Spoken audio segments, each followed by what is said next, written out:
What do you think about the summit in Russia, which going on, Russia-Africa summit? Could Russia get some gains during this summit? And is it success for Russia, or they lose influence in this region? No, definitely. Their influence in Africa is fading away. And the reason is not just what Russia has been doing in its war against us, against Ukraine. The reason is that the perception about Russia has been changing.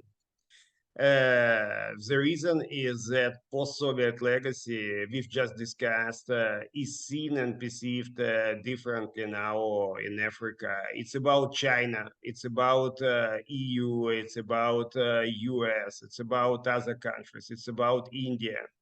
It's a very, very difficult conundrum. It's about Middle East now, really present with its money in Africa. Getting African countries to St. Petersburg does not mean it's about something significant.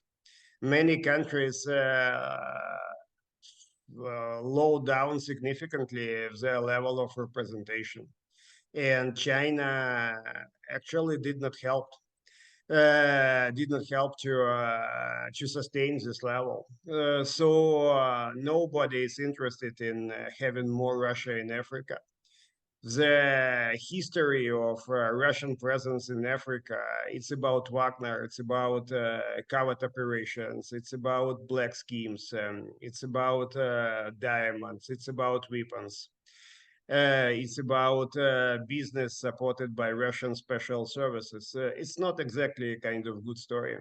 The Chinese are systemic coming to Africa. Whether their practices are welcomed in Africa is a different issue.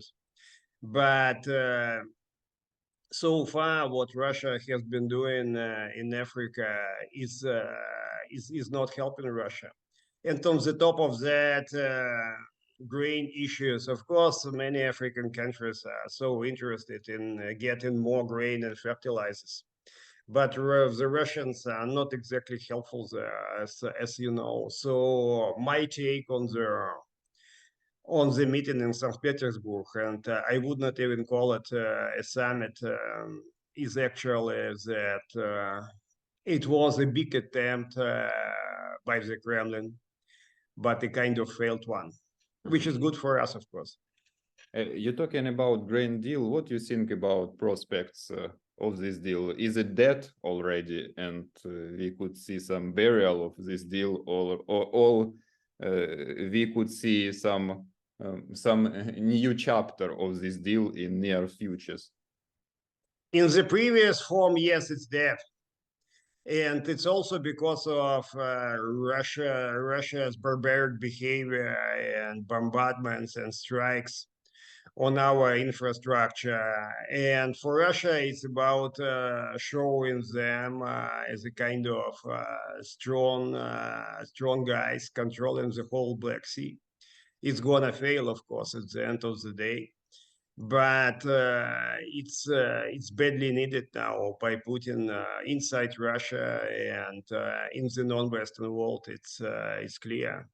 But there are a lot of countries interested in having kind of adjusted grain deal. It's not just about China. It's not just about Middle East. It's about many countries, and we've just talked about Africa. So I believe the kind of readjusted version of the grain deal is of course worth discussing. The key problem for me, for example, we can't afford depending on Russia in this grain deal, and we can't sacrifice any serious concessions on sanctions against Russia, because for Russia to reinvigorate this grain deal, is about getting big gaps, big holes in the sanction regime, and it's definitely not in our interest. So at the end of the day, it's about credible construction here. But the previous option, the previous variant of the Green Deal is, of course, not about to reinvigorate.